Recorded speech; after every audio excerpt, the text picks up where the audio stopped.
My name is Michelle Chitando.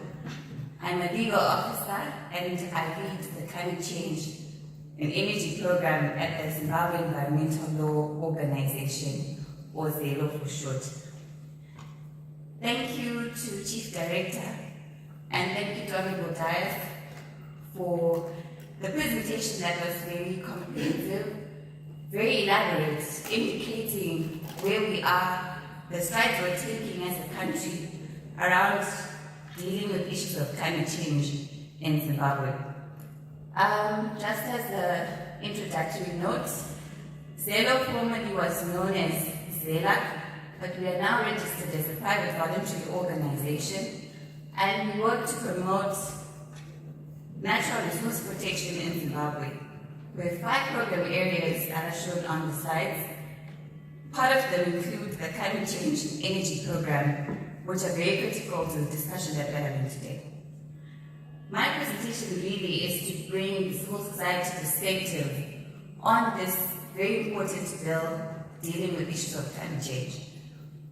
Zimbabwe as a country has already shown its commitment in addressing issues of climate change. This is through the international and national commitments we've made through the United Nations Framework Convention on Climate Change, the Paris Agreement, and the Kyoto Protocol that have already been mentioned by the presenters ahead of me.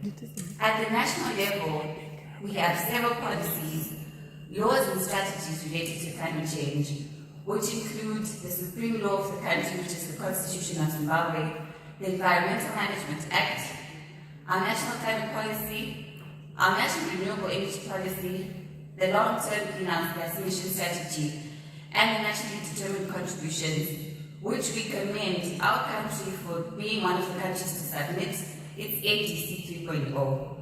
Despite all these good efforts, what has been missing is a climate change law, and we are happy to say that this gazetted bill is a critical step in making all these commitments a national reality. ZELO has been in support of this process of the development of the Climate Change Management Bill through participating in the consultative processes that took place even before the public hearings. This was meant to get as much stakeholder input before the bill came to be gazetted.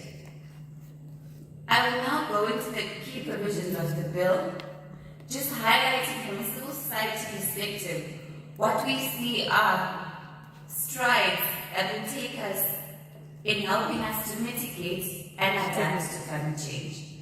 As already been indicated in the different sections that have been presented, we do see that coordination and adaptation of mitigation measures is very critical. We see that the bill articulates clearly in the objectives the need to provide an institutional framework to coordinate, supervise, regulate, manage, and mainstream all activities related to climate change.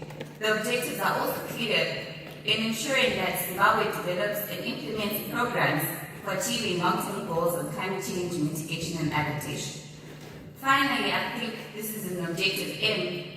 You will find that our bill provides for the domestication and implementation of provisions of international conventions, agreements, and protocols related to climate change. These are key areas, especially considering that the different policies and strategies we had for climate change were quite fragmented. With the bill coming into place in tying all this together and highlighting the need for a coordinated effort around this is a key stride. The bill is also grounded in the Constitution. This is a key element considering that any law that is subsidiary to the Constitution must be consistent with the Constitution. The bill builds on fundamentals in the Constitution through Clause 5, which provides for every person having a right to access information related to climate change, to participate in the implementation and promulgation of legislative policy, and to also benefit from climate change programs and promote sustainable development. As I've mentioned earlier, the processes for everyone to participate, highlighting the necessity for public participation has already been done, and even after the bill becomes a law, there are still aspects that build on the fundamentals of the Constitution, where any information to be requested can be accessed through the rights articulated within the bill. The bill is also key on highlighting roles and responsibilities in managing climate change in Zimbabwe. We know that different stakeholders are working on different aspects and everyone has a different role to play. Therefore, the bill creates institutions and defines clearly their roles and mandates in fighting climate change through adaptation and mitigation actions. This is found in Clause 7. Again, it's already been articulated very well by Mr. Chakata. The bill establishes a climate transparency and compliance unit, a national ozone unit, a loss and damage unit, a carbon trading unit. I'd like to make reference particularly to the loss and damage unit, which is a commendable step in addressing the urgency of climate-induced loss and damage in Zimbabwe. Loss and damage remains a key issue, and given the increase in the intensification of climate change-related disasters, this would be a key area that other countries can learn from our bill here in Zimbabwe. On data sharing agreements, the bill is clear on the need for data sharing agreements between public entities and the private sector for the preparation of national reports. In order for us to meet our climate commitments, it is necessary to foster collaboration, drive innovation, and have better and informed decision-making through these agreements. I think climate data has been an issue that has not been clearly shared or easily shared among the different entities that would contribute to what we're pushing for as a country. So data sharing agreements make the ease of reporting for the necessary departments and meeting our climate commitments. Again, the formation of liaison committees around dealing with climate change from the different stakeholders is clearly articulated in the bill. The Environmental Management Agency, Parks and Wildlife, Forestry, for example, the Rural Electrification Fund, the Department of Civil Protection are some of the liaison committees that the bill highlights. This is very important again, as we've indicated that climate change requires all hands on deck and the different stakeholders working on these issues. A key development, again, is the National Climate Fund. It is established in terms of clauses 25 and 26, and this fund is aimed at funding climate change mitigation and adaptation programs, which will help assist in unlocking climate finance, which is needed to deal with these issues that we've been speaking about, that we've been seeing in our day-to-day lives, and assisting with project preparation that is related to issues of climate change. Another key consideration and a key area that we would like to commend within the bill is related to the environmental impact assessments and having climate change considerations being added into that. As we all know, the Environmental Management Act still needs some reform considering the contemporary changes that have happened in our context. Clause 31 provides clearly that the mainstreaming of climate change by every institution, both public and private, that exercise functions that affect or are affected by climate change shall integrate climate change in their policies, plans, budgets, and decisions. We've seen this especially with a lot of development happening in the country. It is now very important for these projects at every level to consider the impact of climate change and have these areas being considered in how they do their work. Incentives for the promotion of climate change are also included in the bill, which is a welcome development. We know that anyone who is doing anything contrary that would contribute to climate change would be subject to some form of punitive measure.